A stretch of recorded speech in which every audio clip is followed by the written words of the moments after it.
Well, children, it seems that extra credits are back on their usual bullshit. So let's take a look. Because like, it's literally, how many times do we have to teach you this lesson, old man? There you are, playing the PvP in your World War II shooter, and all of a sudden, you're a Nazi. You didn't ask for this. You didn't choose this. Well, you kind of did when you bought a World War II game and chose to play online. Like, who else do you think they're going to fight? Apart from, like, the Imperial Japanese. But, you know, calling somebody a wannabe honor brew samurai doesn't really have the same zing to it as calling them a Nazi, so... You kind of did choose it. Like, you should probably know by now what World War II games will entail, and the basic mechanics of an online shooter sort of require two teams. And if one team is going to be the Allied forces, the other one are going to be the Axis, aren't they? Even though that was World War I terminology. You get what I mean? Yet there it is. And it's treated no differently than playing a British soldier. Yeah, sure, if you don't count the fact the real-world history, putting context to the situation, the entirety of the campaign mode, and loads of tiny little details like things like the colour scheme, like Nazis usually use, like the HUD and like the scores and all that, they usually use really strong, harsh, like blacks and reds, like negative colours that invoke, you know, blood and death. Like, I've never found a game where they're portrayed as the same. Like, there's probably some arty fucking bullshit indie game somewhere, but I haven't played it and I don't intend to, and neither do you. You're just specifically talking about this outdated setting with very specific games set there, such as Call of Duty, Battlefield, and Medal of Honor. I used to think their intro was funny, but now it just pisses me off. This is bad on so many levels. No one should ever have a random chance of fighting for the Nazis. But you're not.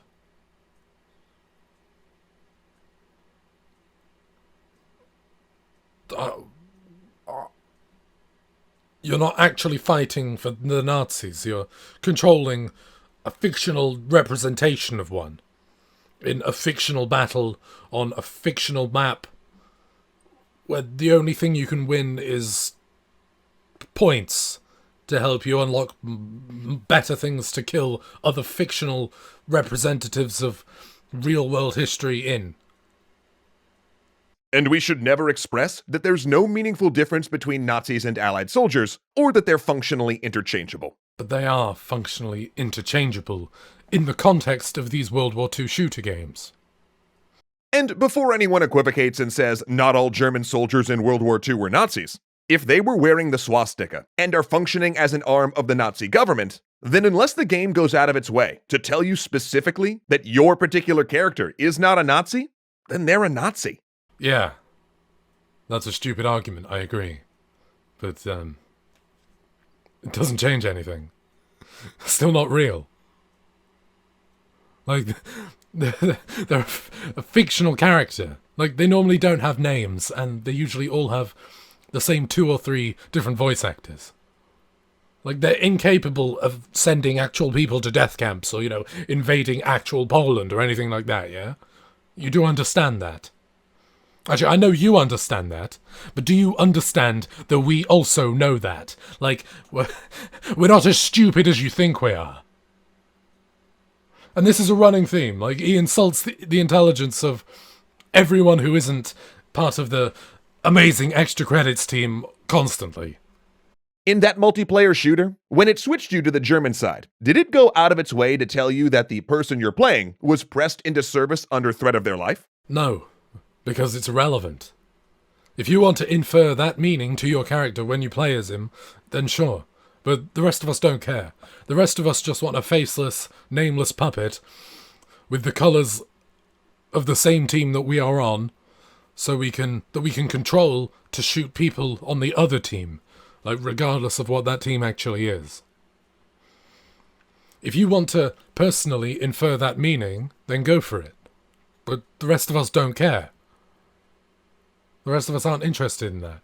Like, we're not playing a World War II shooter game to hear about the story of a guy forcibly enlisted into the Wehrmacht.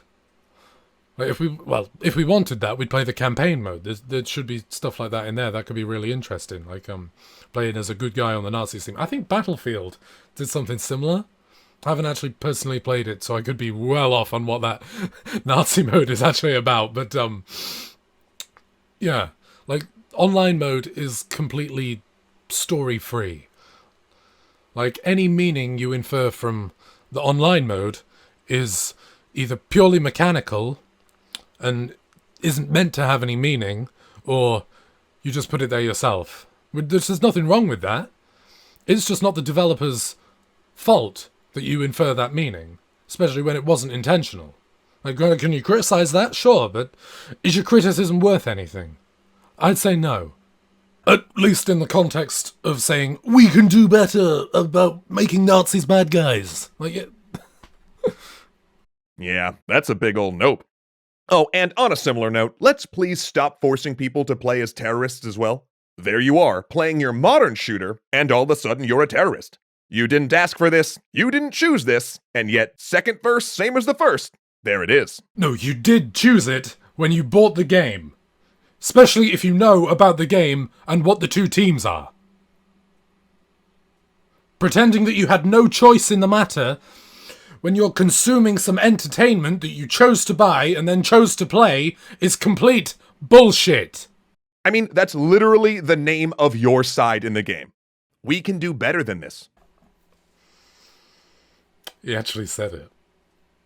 I was just memeing earlier. I haven't watched this, I promise. He actually fucking said it.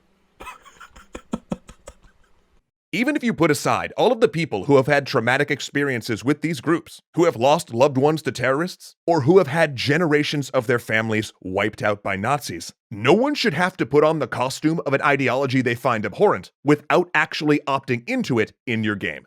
Yes, and again, they made the same point, but just slightly worded it differently. They opted in as playing as a Nazi when they decided to play an online shooter. You know, online shooters require another player, and World War II settings are almost always Westerners versus Nazis. So, what were they expecting? So, I'll play this World War II game. We won't have any Nazis in it. Oh, I'll play this tactical shooter set in Israel-Palestine. I'm sure it won't have any terrorists in it.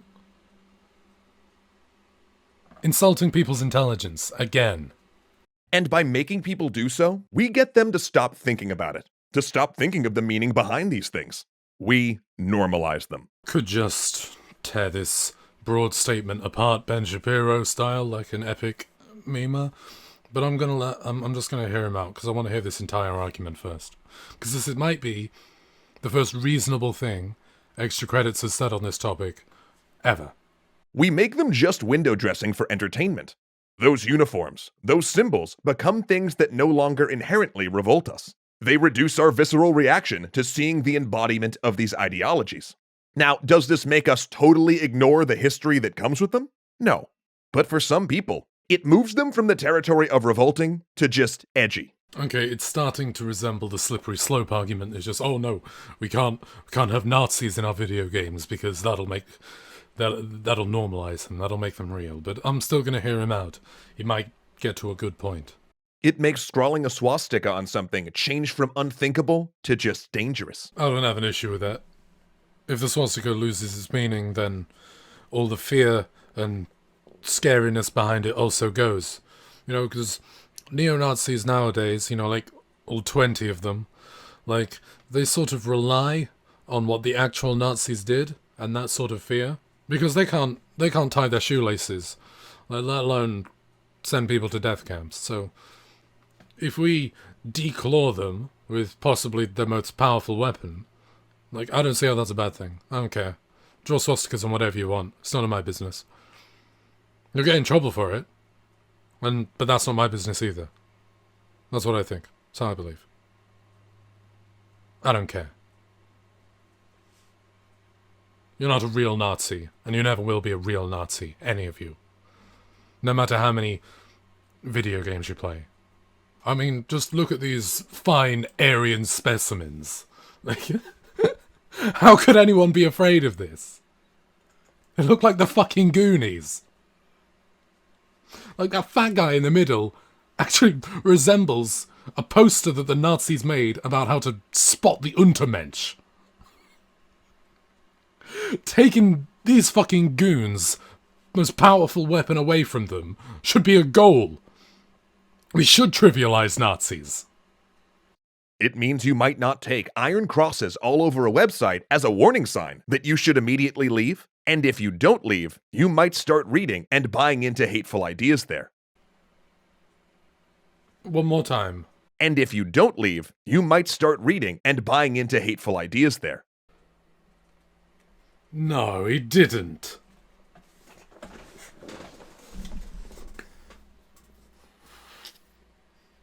No fucking way. He did not sit.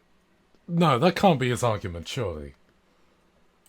It seems like such a small and simple thing, but it's things like this that erode our safeguards against dangers we sacrifice so much to fight. This piece of shit thinks you're so stupid and so gullible.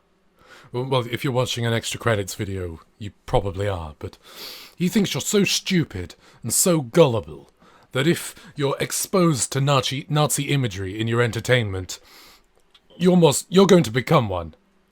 Like, you'll buy into this ideology. That says a lot more about him and his ilk than it ever could about you. By the time you've played 100 hours of being a Nazi, This video is worthless. I refuse to waste any more of my time on it.